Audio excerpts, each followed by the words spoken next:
Good morning, everybody. Welcome back to our series on the Beatitudes as we look at what it means to have the heart attitude of a disciple as Jesus spoke to his disciples on the Sermon of the Mount. And over the last few days, we've just been looking at this. And yesterday, we looked at what it meant to hunger and thirst for righteousness. And that righteousness we looked at as a Christ likeness and living out the Beatitudes we are going to cover over the next few days.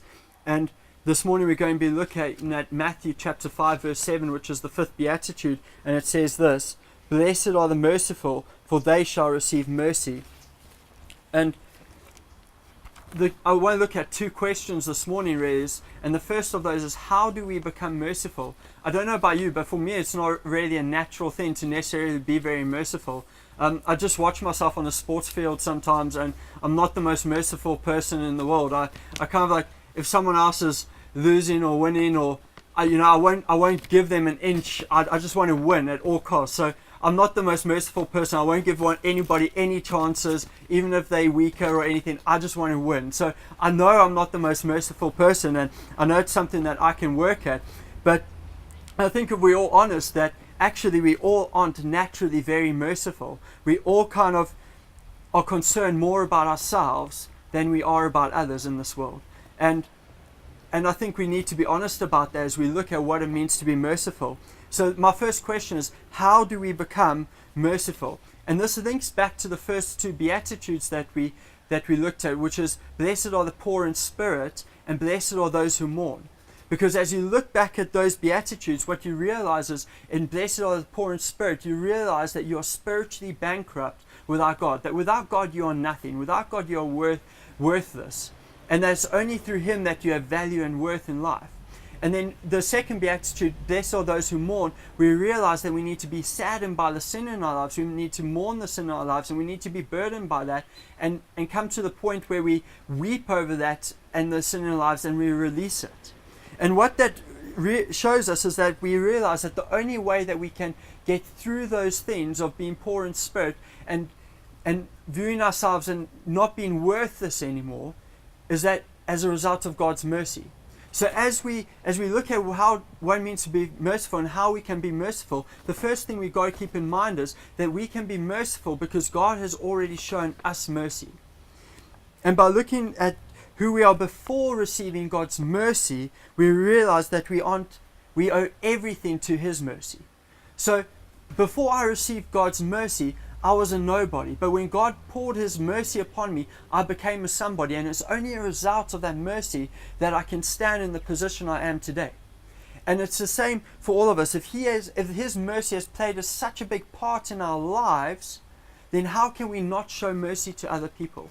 So in order to show mercy, we need to realize and remember the mercy that God has shown us, and that enables us then to show others mercy. The second question I just want us to look at briefly is, what is mercy? And to understand what mercy is, I want us to look at Luke chapter 10, verse 25 to 37. I'm not going to read it for you this morning. You can go read it yourselves. But this is the story of the Good Samaritan. And we all know that story. We all know about the guy who got beaten on the side of the road. And we all know about the guys that walked past, looked at him, the priest, the Sadducee, the other guys that crossed on the other side of the road. And they didn't take any notice of him because he would have inconvenienced their life. But what the Good Samaritan does is he comes and he sees this man there, and he goes to this man and he picks this man up and he puts him on his donkey and he dresses his wounds, and then he takes him to an inn and he cares for him there. He looks after him.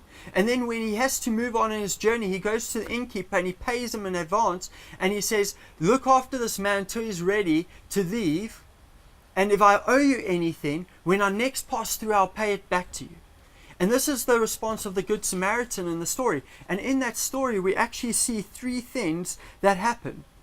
And the first thing we see happen is that this Samaritan sees the need. And these are four aspects of mercy that I want us to realize of how we show mercy and what mercy is. And the first aspect is we see the need. That Samaritan saw the man lying on the side of the road. He saw his injuries. He saw what had happened to him, and he knew he needed help. And sometimes we can be really good at this. We can look around us and we can see people who need help in life, and we can see their need. So we go and we help them, or we intend to help them. The second aspect of what it means to show mercy is we respond in compassion. This Samaritan, he didn't just see the need, but he actually went up to the man. He actually looked at the man and he felt sorry for him and the situation that he found himself in, and he showed this man compassion. And we can also be really good at this. We can see a situation where someone's in need, where someone might be struggling financially, where someone might have had a really bad upbringing that's resulted in them, not being massively successful in life, whatever it might be, and we might see them in that place, and we might show compassion to them, and we might have that feeling of compassion to them, like, oh, look at them. I feel so sorry for them. And that's an aspect of mercy. That's the second aspect of mercy.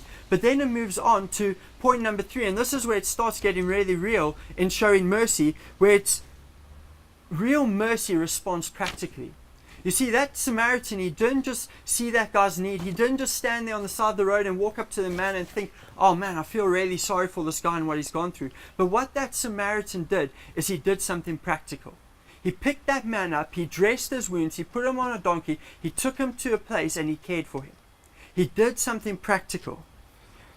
And sometimes we're not so good at this. Sometimes we're really good at seeing the need, we're really good at feeling compassion for those people, but we're not so good at meeting them practically where their need is.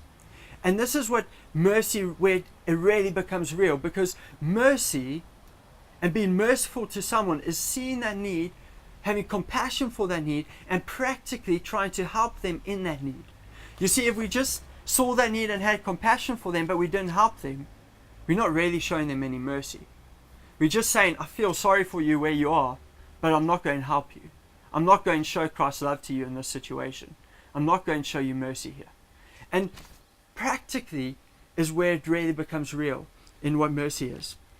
The fourth aspect is it is directed to anyone, even if they are enemy. So often we can show mercy and we can meet people where they are practically, but only if they are friends, or only if they're people we know, or only if we know the whole circumstance or what's going on. And the thing about mercy is there's no prejudice in it. The thing about mercy, it's not just for people we like. It is for anyone. It's whoever we see that is in need. If we feel compassion for them, we need to act practically to show that mercy towards them that God showed for us. And that is what it means to be merciful. That is what mercy looks like. It's seeing whoever it is in this world that is in need and meeting them where they are, practically having compassion for them and helping them meet those needs. And the promise for us is this, in that situation, when we are merciful as a result of Christ in our lives, we are assured to be shown mercy by Him on the day of judgment.